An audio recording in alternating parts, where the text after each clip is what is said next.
One of the most tragic realities of human history is that in times of profound change, so many people sleep through the very revolution that could liberate them. There are those who walk through life with their eyes open, but their minds closed, those who hear the sound of transformation in the distance, but pull the covers of comfort closer around them, hoping it will pass like a dream. But this is no time for dreaming. This is no time for denial. We are living in a moment that demands our full attention, our deepest awareness, and our most courageous engagement. To sleep through a revolution is not merely to miss an opportunity, it is to abandon responsibility, to forfeit the privilege of shaping a world that cries out for justice, dignity, and truth. Throughout history, there have been turning points when the human soul stood at a crossroads, when the status quo trembled, and the possibility of new life, new systems, and new ways of being in the world became real. But time and again, there were those who failed to see what was happening, who were lulled by the comforts of habit, who believed that yesterday's answers could meet tomorrow's questions. It is far easier to rest in the safety of familiarity than to rise into the tension of transformation. But change does not ask for our permission. It sweeps through the corridors of complacency whether we are ready or not, and so the only real question is whether we will rise with it or be swept aside by it. To sleep through a revolution is to remain blind to the pain of the poor, the struggle of the marginalized, and the voices crying out from the wilderness of injustice. It is to close our ears to the weeping of mothers, the anger of the youth, the hunger of the forgotten. It is to pretend that we can live in isolated bubbles, untouched by the suffering of others, but the truth is that none of us are truly isolated. The revolution is not something happening on the news or in the streets alone. It is happening in our homes, in our schools, in our hearts. It is a call to awaken not just politically, but morally and spiritually. To sleep through it is to betray the very essence of our shared humanity. Too many people have become experts in avoidance. They scroll past injustice. They shrug off inequality. They rationalize silence as neutrality and inaction as peace. But neutrality in the face of injustice is not neutrality at all, it is complicity. Peace without justice is an illusion. And silence in the presence of wrong is not wisdom, it is weakness. We must open our eyes to the realities that challenge us, even when they make us uncomfortable. We must be willing to confront the systems that keep our neighbors in chains, even when those systems benefit us. We must ask ourselves whether we are awake or merely going through the motions of life while the world burns. There is a temptation even now to believe that the world will fix itself, that time alone will bring justice, that someone else will speak up, rise up, or step forward. But time is neutral. It can be used for good or for evil. And history has shown us that progress is not inevitable. It is fought for. It is demanded. It is birthed through sacrifice, struggle, and sustained attention. Those who remain awake in such moments are those who dare to dream not with their eyes closed, but with their eyes wide open, those who see the world as it is and still believe in what it could become. They are the ones who stay vigilant when others doze, who keep walking when the path grows rough, who keep building even when storms threaten to tear it all down. Remaining awake is not about mere awareness, it is about moral clarity, spiritual resilience, and a fierce commitment to walk forward, even when the way is not easy or clear. To remain awake during a great revolution is to recognize that we are not alone in this world, that our destinies are woven together in a single garment of mutuality, the revolution we are witnessing is not confined to one nation, one people, or one language. It is a revolution of consciousness that reveals the profound and undeniable truth that we are all tied together in a web of existence, and what affects one directly affects all indirectly. When a child goes to bed hungry in a forgotten village, when a worker is crushed beneath the weight of unfair wages, when a voice is silenced by violence or a knee, those are not distant tragedies. Those are wounds on the body of humanity. If we are to stay awake, truly awake, we must awaken to this sacred interconnectedness. We cannot afford the luxury of separation. We cannot sit in our corners of comfort and pretend that our well-being is untouched by the suffering of others. The walls we build to keep others out eventually become the walls that imprison our own spirits. This is the hour to tear down those walls, the walls of prejudice, the walls of class, the walls of nationality, the walls of ego and indifference. For in the great revolution that is now unfolding, it is not enough to fight for justice only when it benefits us personally. We must have the courage to care across boundaries, to love beyond labels, and to act with a global heart.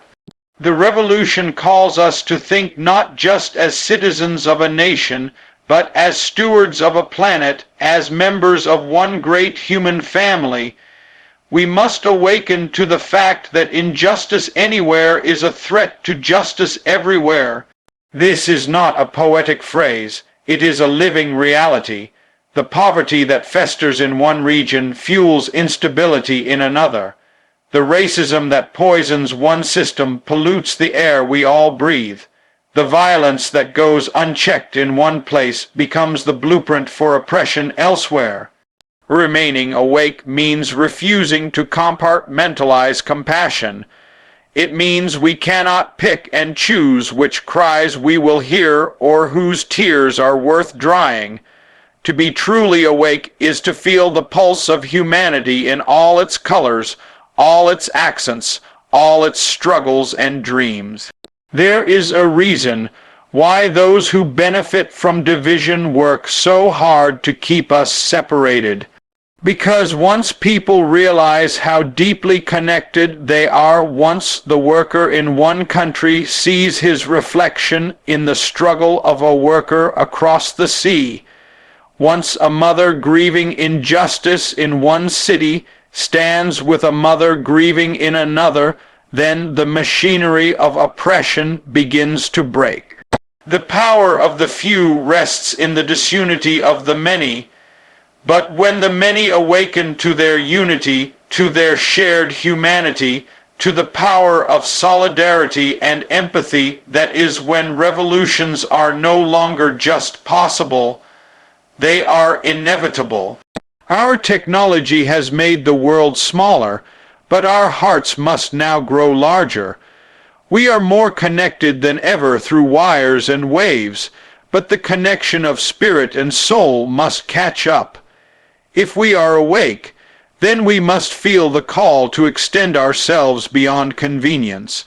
We must educate ourselves about the struggles of others.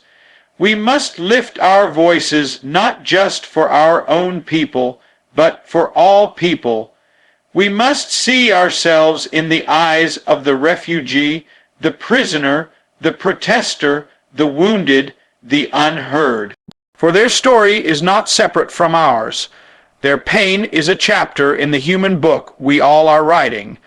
To be awake through this great revolution is to let go of the myth of isolation and embrace the profound truth of interdependence. It is to understand that our fates rise and fall together, that the future of one is bound up in the dignity of all.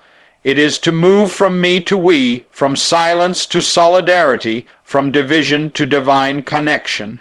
There comes a moment in the life of every generation when history places before it a burning question, not a question of convenience, but a question of conscience, and that question is not what is safe or what is popular, but what is right. The moral urgency of now demands that we answer that question not tomorrow, not someday, not when it is easier or more acceptable, but now. We are living in a time when the clock of history is ticking with relentless intensity. Every second wasted in hesitation is a second stolen from justice. Every moment delayed is a moment denied to those who suffer, who struggle, who stand on the front lines of change, crying out not for sympathy, but for solidarity. Too often we fall into the trap of believing that progress will come with time alone, but time is no savior, it is no healer. Time is neutral, it can be used constructively or destructively. It can bless the cause of freedom or embolden the forces of oppression. The pages of history are stained with the blood of those who waited too long, who delayed too much, who chose caution over courage. It is not enough to know what is right. It is not enough to believe in change. The revolution that now unfolds around us demands moral action, urgent engagement, and bold choices. Now is the time to lift our voices. Now is the time to confront the systems that enslave the soul and crush the human spirit. There is a strange kind of peace that settles over those who turn away from the cries of the moment, a peace that whispers, wait, when justice is shouting, now, a peace that quiets the conscience and lulls the heart to sleep.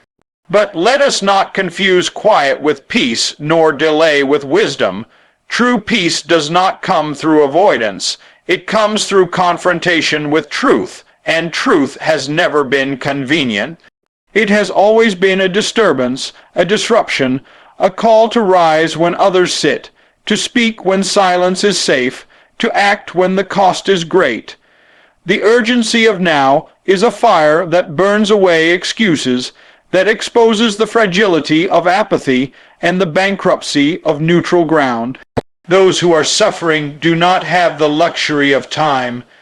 The children crying from hunger, the workers denied dignity, the families broken by violence and poverty, they cannot wait for the perfect political climate. They cannot wait for polls to change or for public opinion to shift. Their pain is not paused. Their needs are not on hold. If we are truly awake, then we must understand that the call to justice does not wait for convenience. It calls us now, in this very moment, to step forward with moral clarity and unshakable resolve. The time to listen is now. The time to march is now. The time to build, to lift, to repair is now. In every age, there are those who ask, why so soon? Why so loud? Why so urgent? But history answers back with the cries of generations that waited too long. We must not add our silence to the chorus of delay. We must not let this moment pass like so many others full of potential but empty of action. We have been given the gift of breath, of presence, of choice, and with that gift comes responsibility. The revolution around us is not waiting for us to be ready. It is moving with or without us. The question is not whether the world will change, it already is. The question is whether we will change with it, shape it, and rise to meet it with the fierce urgency of now. In a world drowning in cycles of hatred and retaliation, there stands a path more daring, more demanding, and yet more redemptive than the path of violence, the path of nonviolent resistance. It is not a passive submission to injustice, nor is it a silent surrender to the status quo. It is the active refusal to cooperate with evil, wrapped in the cloak of love and fueled by the courage of conviction. The revolution that surrounds us today is not simply a battle of policies or politics, but a struggle for the soul of humanity. In this struggle, nonviolence is not weakness. It is strength harnessed by moral vision. It requires far more bravery to face hate without becoming hateful than it does to strike back. It demands more power to break the cycle of vengeance than to continue it. Nonviolent resistance does not merely fight the system, it transforms it, and in the process transforms those who resist. There is a temptation, deep and primal, to meet brutality with brutality, to mirror the rage of the oppressor with the rage of the oppressed. But in that mirror, we see our own humanity eroding. Violence, no matter who wields it, carries the seed of dehumanization. It numbs our conscience and hardens our hearts. It may bring temporary victories, but it leaves behind a harvest of bitterness, division, and sorrow. The revolution we are called to lead must not simply change laws, it must change hearts. It must open eyes not only to injustice, but to the sacredness of every life. And for that, only nonviolence has the moral power to redeem both the victim and the perpetrator, to heal the brokenness in our streets and in our spirits. To resist nonviolently is to believe in the possibility of redemption, even for those who harm us. It is to believe that every human being, no matter how lost, no matter how consumed by hate, is still a child of God. That belief is not naive, it is revolutionary, because it dares to say that love can confront injustice without becoming injustice. That truth can disarm lies without needing to destroy the liar. That mercy can challenge cruelty without losing its humanity. In an age where anger is contagious and cynicism is a badge of honor, nonviolence is a rebellion of hope. It declares that even in the face of tanks and terror, the human spirit cannot be crushed when it stands on the foundation of love. The great revolution that beckons us demands more than angry protests or eloquent speeches. It calls for a disciplined, organized, spiritually grounded movement that meets the weapon of hate with the shield of dignity. Nonviolence is not simply what we do, it is who we must become. It shapes our methods, yes, but also our motives. It compels us to check our hearts, to purge them of revenge, to empty them of ego, to fill them with the relentless, revolutionary force of love. This kind of resistance does not run from confrontation. It walks directly into it, not to destroy, but to awaken, not to dominate, but to liberate. Those who choose nonviolence in the midst of a violent age will often be mocked, misunderstood, even attacked. But they carry within them the spirit of those who walked before them, those who faced dogs and fire hoses with songs and prayers, who faced jail cells with faith, who stood before injustice and refused to bow. Their witness lights the way, their courage fuels the present. Their dream is not a dream deferred, it is a dream continued by all who choose to rise, not with fists, but with the fierce and fearless power of love in action. There is a deep and often hidden strength in the human soul that only suffering can reveal.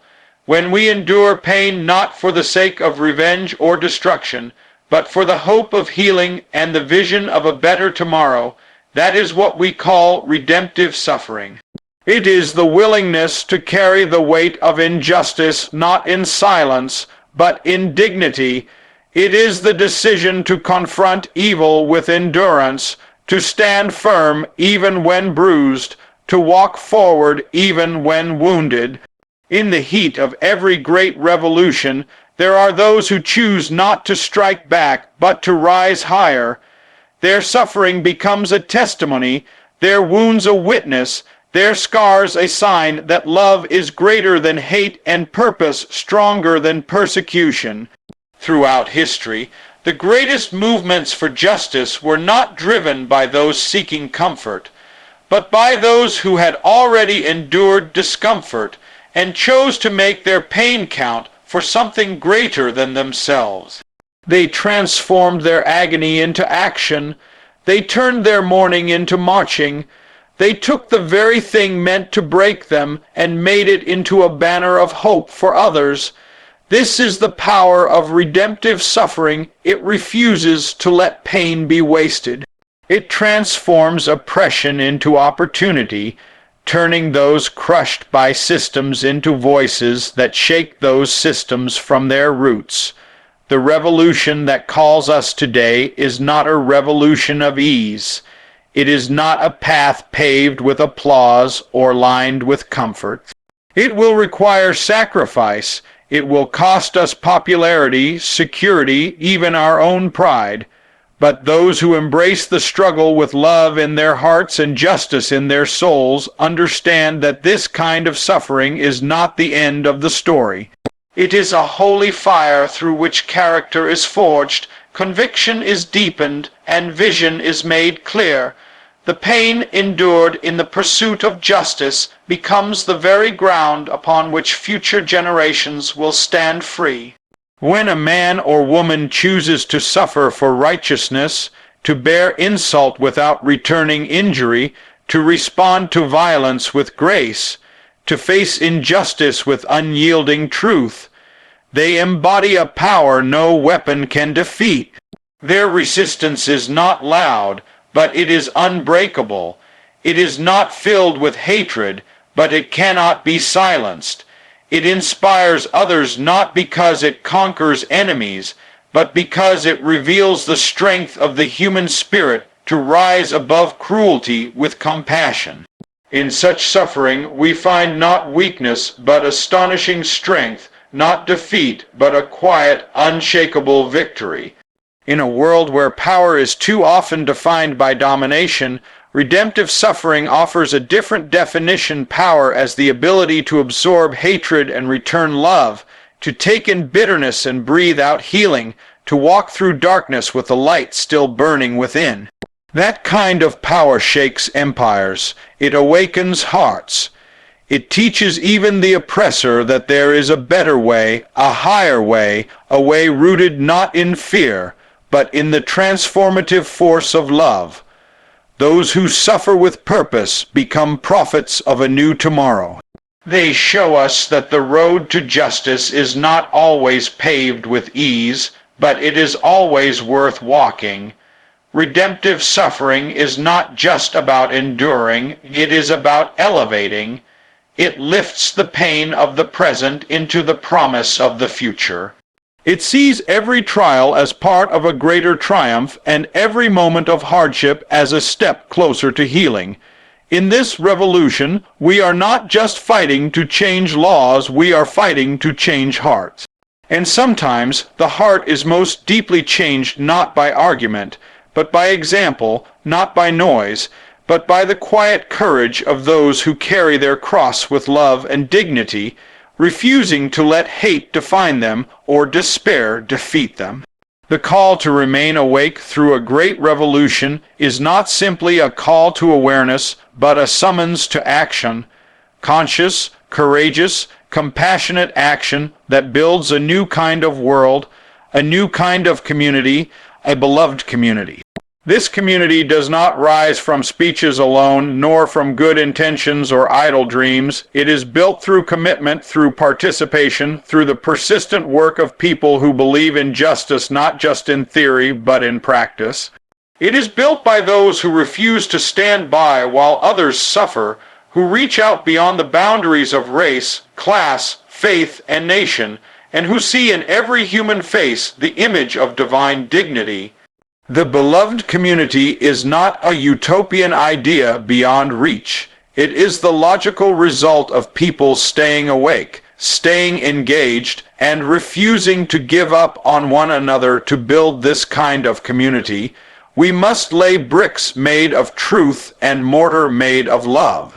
We must build with hands that do not harm and hearts that do not harden. The beloved community is not founded on the conquest of one group over another, but on the reconciliation of all people in justice and mutual respect. It requires us to forgive, but not forget the lessons of the past.